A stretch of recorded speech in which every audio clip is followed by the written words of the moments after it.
migratorios, investigadora del Instituto Mora, para hablar también de las noticias más importantes que así considere ella. Mi querida doctora, ¿cómo le va? Un abrazo. Muy bien, saludos afectuosos por acá y conocí el otro día a un señor yendo a Los Pinos, Gregorio Chávez, don Gregorio Chávez, que te manda saludos y bueno, que ve el programa, oye el programa. Pues un saludo para todas las personas siempre listas y dispuestas para mandarnos la buena vibra. Oiga, doctora, ¿por dónde le entramos? Usted me dice. Bueno, Vicente, pues yo creo que hay un tema que es importante, está muy invisibilizado y yo creo que viene muy a cuento a propósito de lo que hubo ayer, de la visita que se hizo de parte de funcionarios estadounidenses a este lugar magnífico que es el sureste mexicano y toda esta presentación del programa Sembrando Vida.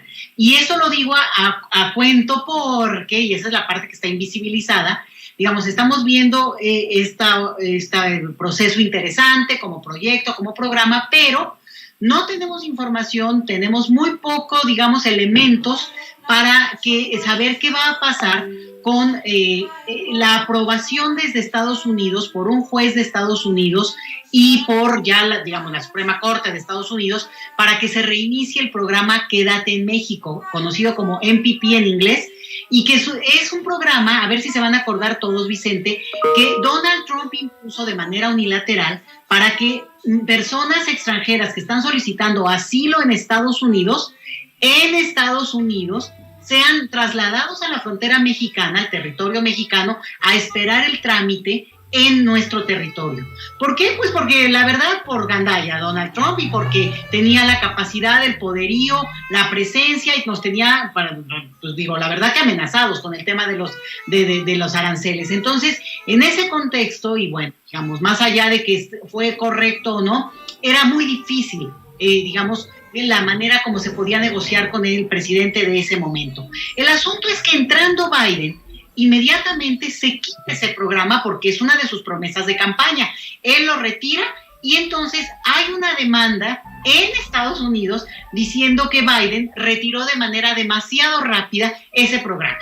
Y entonces con eso, un juez en Texas decide que efectivamente le parece que fue muy rápido y que llama a que se vuelva a poner que otra vez se active ese programa y por tanto se manden a los solicitantes de asilo en Estados Unidos a territorio mexicano a esperar su trámite. De eso se trata el asunto. Bueno, hasta ahí todo, pues dices, bueno, y ahora sí que ¿y nosotros qué? ¿Dónde entramos? ¿Dónde quedó el asunto?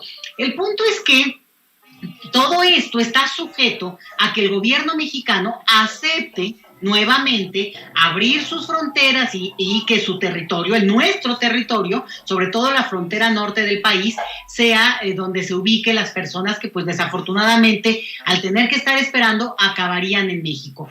Fue muy terrible, Vicente, sí te lo digo, porque las personas que estuvieron esperando, varias miles de personas a lo largo de toda la frontera norte de México, estuvieron casi 2 años esperando que el trámite les correspondiera y poder continuar todo lo que es el juicio por el asilo en Estados Unidos. Llega Biden y cruzan. En menos de 3 días cruzaron casi 10,000 personas. Y obviamente a cargo del presupuesto y de toda la maquinaria política, jurídica de ese país.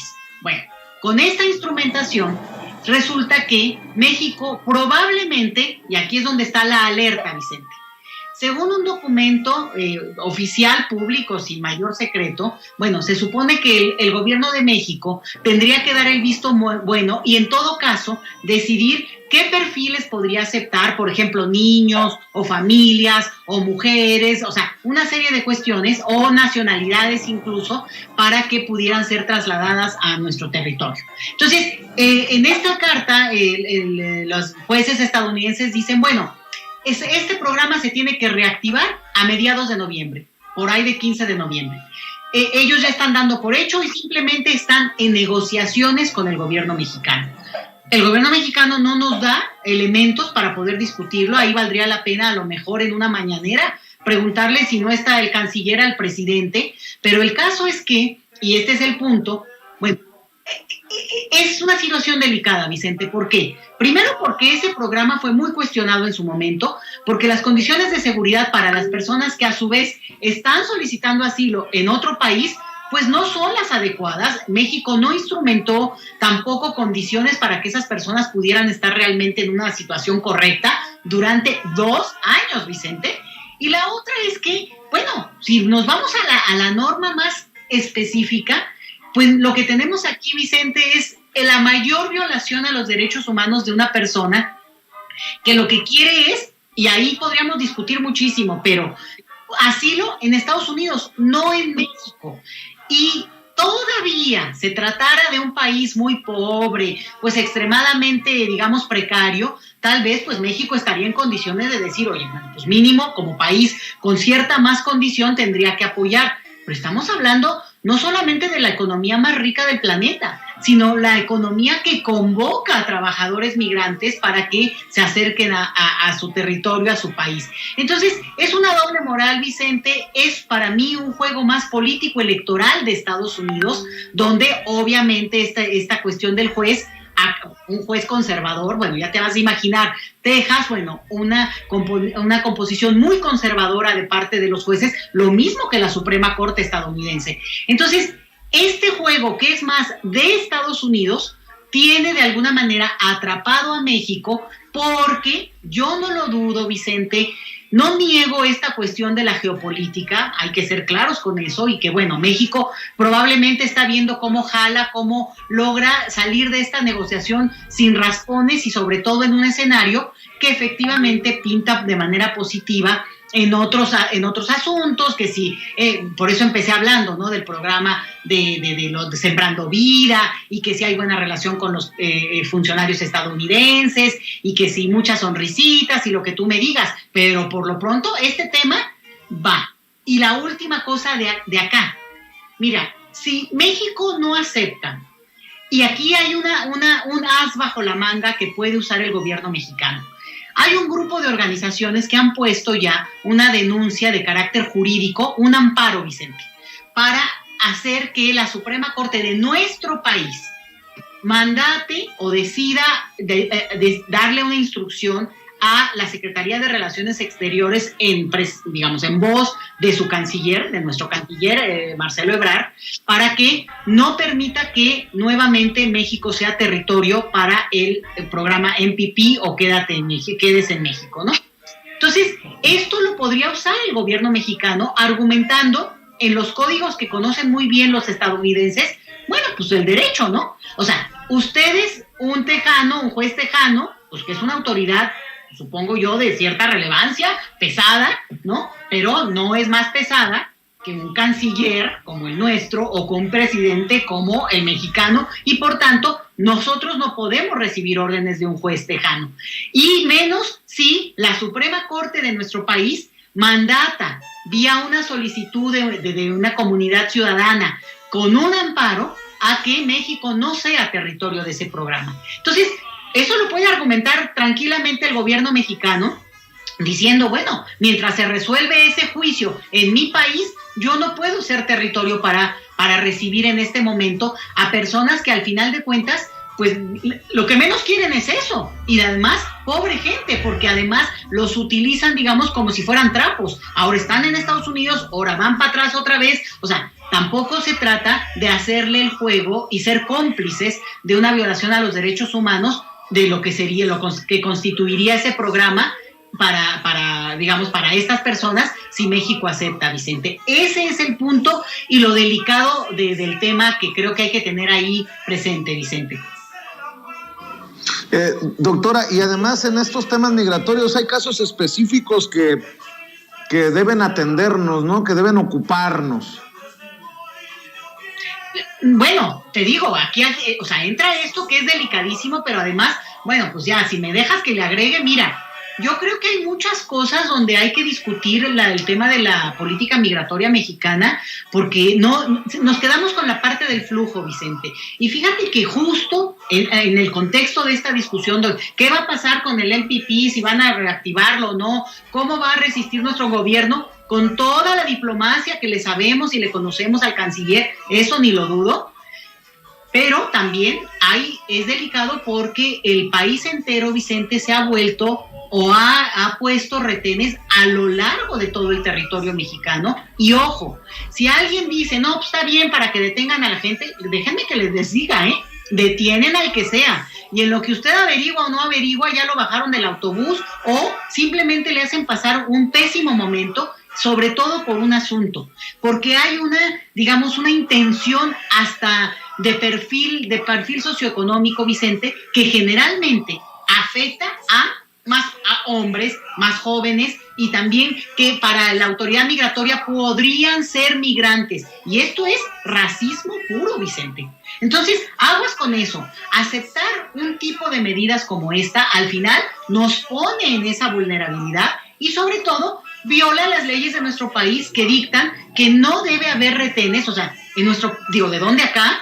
Hay retenes y se supone que hay libertad de tránsito a lo largo de nuestro territorio. O sea, una cosa la podríamos discutir en términos de fronteras internacionales, pero esta instrumentación de retenes en el territorio nuestro ya es absolutamente contraria, no solo a nuestra norma, sino, insisto, yo he visto muchas historias ya en este momento de chicos jóvenes. Ayer vi un tuit que me impactó muchísimo porque me imagino una persona muy joven que dice, estuve varios días en un evento sobre afrodescendientes, discutiendo todo lo que tiene que ver el nuevo reconocimiento en nuestro país de la afromexicanidad. Y dice, bueno, ya regreso muy contento a mi casa y que me bajan del ADO. O sea, ¿cómo? Pues sí, porque le dieron un perfil y suponen entonces que es extranjero. Y aquí, si alguien me puede decir cuál es el perfil, o sea, volvemos a caer en el tema de que aquí se va a imponer una norma que es racismo. Y por eso, ese es otro de los puntos que, pues, de una vez alerto, Vicente, porque creo que debemos pedir y además, sobre todo, no solo explicaciones, sino que se pare este tipo de decisiones pues que van contra toda norma mexicana. Hay que se respeten los derechos humanos, que se respeten las familias, ¿no? Que se respeten los matrimonios, que se respete a la gente, no importa en dónde sea, pues. No solo no importa dónde sea. Pues te digo, si tú vienes a visitar, andas de que dices, bueno, pues me voy a ir a Morelia, voy a ir a Sonora, me voy en el ADO, bueno, dije ya el ADO, pero puede ser cualquier marca. Bueno, y que te bajan a la mitad y que de repente, bueno, a ver, Vicente, pues tú pareces más de Honduras, órale, para atrás, ¿no? Y casualmente no traes en ese momento la credencial. Y acuérdense de un detallito, México no tiene un documento de identidad universal, jurídica universal, no la tenemos, ¿eh? No es cierto que todos los mexicanos tenemos un documento, eso no existe en nuestro país. Que tengamos la INE es para votar, pero ese no es un documento de identidad jurídica universal. Bueno, entonces, dicho eso, no tenemos un problema y además se suma al hecho de que no se entiende muy bien, Vicente, y ahí a lo mejor el auditorio va a poder dar ideas. ¿Qué está pasando ahí cuando tienes, y creo que nos ha quedado a todos muy claro, que Relaciones Exteriores tiene una presencia importante en el tema de migración, la verdad, de cómo se ha ido construyendo la política migratoria estos últimos 3 años? Y sin embargo, quien decide, como quien dice, quien toma el papel del malo de la película, son los del Instituto Nacional de Migración, los de los retenes, los de las fronteras, los madreadores en la frontera sur. O sea, eso es el Instituto Nacional de Migración. Y a propósito de eso, a lo mejor escucharon, Vicente, de este matrimonio afgano que llegó a México en un vuelo directo desde, me parece que venían desde Turquía, llegan a México y la autoridad migratoria, el Instituto Nacional de Migración, los detiene, no acepta ninguna consideración de ningún tipo, no convoca también a la autoridad, digamos, que es la que puede dar cuenta de estos temas, que es la COMAR, la Comisión Mexicana de Atención a Refugiados. No resuelven por esa vía y los deportan. Los deportan a Turquía, pero se arma tal argüende, y te lo voy a decir, esto pasa todos los días, Vicente, y con las nacionalidades que me digas. Lo único es que ahora se armó un revuelo porque coincide que México hace menos de un mes pues con toda, digamos, apertura, recibió a un grupo de afganos, o el orgullo mexicano de volver a nuestras raíces de hospitalidad, y no, un rollazo, y de repente pues llegan estos que no vienen en el grupo, y entonces ya no. El punto es que con ese escándalo, vamos a decir, que se armó, y gracias al Instituto de las Mujeres en la Migración, IMUMI, que llevó el asunto y le dio seguimiento y habló con quien se tuviera que hablar, bueno, pues la Autoridad de Relaciones Exteriores, por eso te digo, a ver, ¿qué está pasando por ahí? De Relaciones Exteriores mandó a que se revisara el caso, y esta pareja, en pleno vuelo, rumbo a deportada, llegando a Estambul, ahí les avisaron que México sí los iba a aceptar y venga para atrás de nuevo. Entonces, a ver, ya al final llegaron, abrazos, la foto, y bueno, ya tendrán que resolver su situación jurídica de la manera como digamos, su caso proceda. Vienen de un país que está en la lista de los países digamos, que son susceptibles de recibir asilo por nuestro país, ojo. Digo, eso nos dijeron públicamente. Y dicho eso, creo que vale la pena que lo tengan en el radar, porque una política migratoria no es solamente quienes cruzan el flujo, que además solo cuando se ve, no. El flujo es permanente, Vicente, todo el tiempo. Como sabemos que hay mexicanos que viven en el extranjero, todo el tiempo va y viene gente, todo el tiempo esa intención de moverse está ahí, esa digamos, dinámica. Lo mismo ocurre en nuestro país, pero de repente brinca porque hay situaciones excepcionales. Y en este caso, pues a mí lo que me parece importante es abrir un poco más el panorama y decir, la migración no es solo el flujo, tiene todos estos asegúnes, y ahorita estamos viendo una incongruencia muy grande con una mano, la buena, digamos, que no muy solidaria, y los que actúan como de policía malo, Vicente. Creo que vale la pena, pues, comentarlo con ustedes, y como dices tú, sin censura decirlo también, para poder, pues, hacernos la pregunta y convocar incluso a las autoridades de nuestro país a no solo explicaciones, sino a claridad en qué política migratoria es la que estamos siguiendo. Incluso, te diría yo, si eso es parte de la negociación, como muchos especulan, con los funcionarios para poder avanzar otras estrategias, bueno, pues tendrían que decírnoslo para que también, en todo caso, podamos criticar abiertamente o entender qué está ocurriendo. Pero yo creo que esa información está ausente y hay un silencio, pues, que no creo que sea conveniente, Vicente, querido. Oiga, doctora, y un tema antes de que se vaya, antes de que nos despidamos, que quiero abordar, y creo que por falta de compromiso de comunicadores o de medios de comunicación, o por temor, no sé, no se le ha dado vuelo. El presidente Andrés Manuel López Obrador ha invitado a personajes de la oposición, como el gobernador de Sinaloa, Quirino Ordaz Coppel, a irse como embajador de México a España, y señaló que están abiertas las puertas para miembros de la oposición que quieran formar parte del gobierno de la Cuarta Transformación, y que iba a hacer anuncios en consulados y embajadas.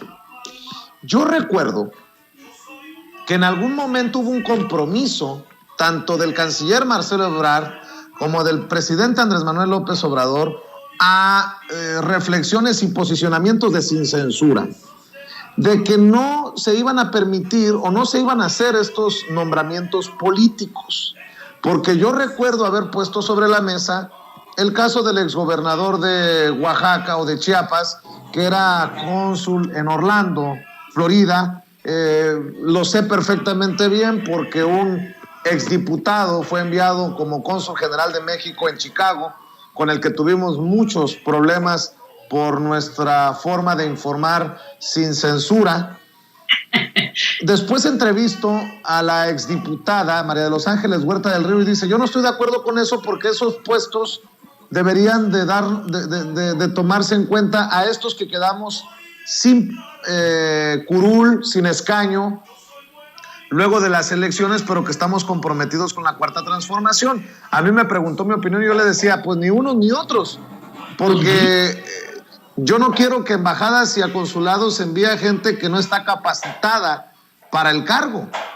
estos cargos políticos deberían de evitarse porque tenemos, creo yo, al mejor servicio exterior de carrera. Esos son los que deberían de asumir esos puestos. Deme su opinión. Yo sé que es difícil porque sí, en efecto, tiene que haber hasta cierto punto una cuota, o no sé si tiene que, pero hay una cuota de nombramientos políticos. Pero hay algunos que estamos en desacuerdo con estos nombramientos políticos porque la historia nos da la razón de nombramientos políticos que han sido verdaderamente lamentables en consulados y embajadas. Fíjate, Vicente, que para mí no es difícil, porque entiendo muy bien esta consideración de carácter político y como digamos, entre un premio, a veces un castigo, también, vamos a decirlo, pero que puede ser, digamos, una salida para ciertos personajes y que al final es una moneda de cambio. Digo, yo entiendo que por ahí va y muchas veces es esto de poner distancia a una situación que puede ser entre delicada o incluso que pueda marcar un cambio, ¿no? en la relación que se tiene. Ahora tú mencionabas el caso del exgobernador de Sinaloa, por ejemplo, me queda clarísimo por el territorio del que va y seguramente por el tipo de alianzas que quedaron establecidas. Entonces, pues ahí te va una embajada pues muy interesante, y a mí eso es lo que me parece, y ahí es donde para mí no es problema. Yo sí creo y que aún con esa consideración, pues hay otros cargos, y hay cargos menores, pero que no tienen por qué ser menores en el sentido también de la presencia y de la prestanza que se requiere. Y que el servicio diplomático de nuestro país, de verdad, mis respetos, es muy capacitado, tiene una formación y además pues se soban el lomo, quienes han hecho carrera y sobre todo, mira, la verdad es que en las últimas décadas se fue profesionalizando y claro, incluso la vocación diplomática, pues no cualquiera la tiene, Vicente, creo que ni a ti ni a mí nos invitarían, pero sí creo que hay un punto en el cual eso es lo que se tendría que considerar. Obviamente puede haber personalidades que destacan por su nombre, su presencia y que tú dices, bueno, me va a representar como país. Acuérdate del escándalo que hubo con esta representación cultural. Ya ni siquiera sé qué ocurrió con esta escritora que mandaban a España. También en un cargo como un premio. Y tú dices, bueno, y no hay toda esta gente que se ha preparado en términos de diplomacia cultural, que tiene toda una formación y no nada más porque sepa o no escribir. Yo esa parte ni la cuestiono. Entonces, sí creo que ahí tendría que haber una revisión más profunda. A finales del sexenio pasado hubo hasta una cuenta de Twitter que era muy interesante porque era anónima, la verdad, pero le tupieron con ganas evidenciando las injusticias que ocurren al interior de todo lo que es el aparato diplomático mexicano, porque también hay diferencias de pagos, también hay abuso en términos de jornadas laborales, también y eso lo tenemos que reconocer porque luego no lo sabemos y desde México lo decimos más boconamente, vamos a decir, ¿no? Bueno, les pagan tales cantidades. Pues sí, pero porque se vive o en euros o en dólares, que no es lo mismo que vivir en México. Entonces, son ese tipo de cosas que también quienes están dentro pueden argumentar de una manera mucho más clara y bajarle al escándalo. Y la otra cosa es que también aquí tiene que haber pues un poco respeto a las propias trayectorias laborales de gente que tiene un camino. Tú mencionas, bueno, es que esos lugares, pues, ¿no? Lo que te decía esta diputada, tienen que ser para los que no quedamos con curul. Perdón. O sea, ¿por qué? Si usted es diputado o es senador, bueno, haga su carrera o está haciendo su carrera en eso. Y francamente, si quiere pasar al ámbito diplomático, tiene todo el derecho. Pero entonces arrancas con ciertos pininos o una búsqueda también que tiene que ver por otros lados. Porque si no también, Vicente, aquí hay una parte donde se presta mucho a un manoseo que sinceramente sí valdría la pena que se reglamente al interior de Relaciones Exteriores, porque sí se ha jugado mucho en el mismo tono de lo que hemos visto históricamente, y no nada más en México. Yo creo que esto es una cosa que ocurre en muchos países, aunque sí hay cuerpos diplomáticos mucho más, digamos, compactos, más cerrados, en términos de que esas cuotas sean las mínimas y de que sí haya por lo menos una necesidad de que se acredite una cierta trayectoria y no mandes luego a cada bravucón, Vicente, que nos hace quedar 3 veces peor. Sí me parece a mí que eso es un tema que no está bien saldado que sí incluso ameritaría una revisión y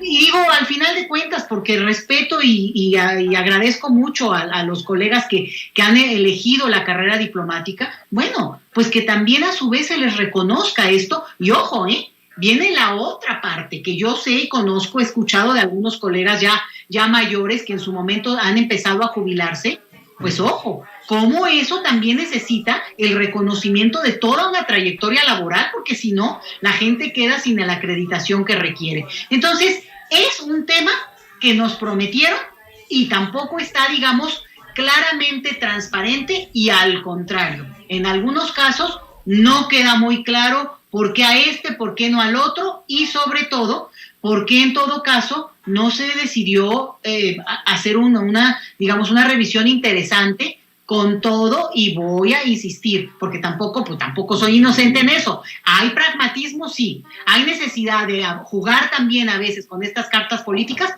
pues evidentemente, oye, pero te mandas a alguien, a España, a Francia, a Washington, espérate, ahí tendrías que mandar a los rudos, a los fuertes, a los que saben en serio, y de repente mandas pues a alguien que pues a lo mejor necesita salir de donde está, pero bueno, ¿y por qué no? Hay mucho planeta, Entonces sí creo que es un tema, y yo en eso comparto plenamente tu opinión, y plenamente la manera como no solo lo presentaste, sino como en su momento lo preguntaste al canciller, y creo que no hay respuesta aún, Doctora Leticia Calderón Chelius, como siempre es importante aquí en Sin Censura escuchar sus opiniones sobre estos temas. Yo le voy a pedir a las personas que nos están viendo y escuchando que la sigan en Twitter en @LetiChelius, Leti por su nombre, Chelius por su apellido, Leti Chelius en Twitter. Y bueno, pues aquí nos vemos el próximo martes o antes si lo amerita la noticia, doctora.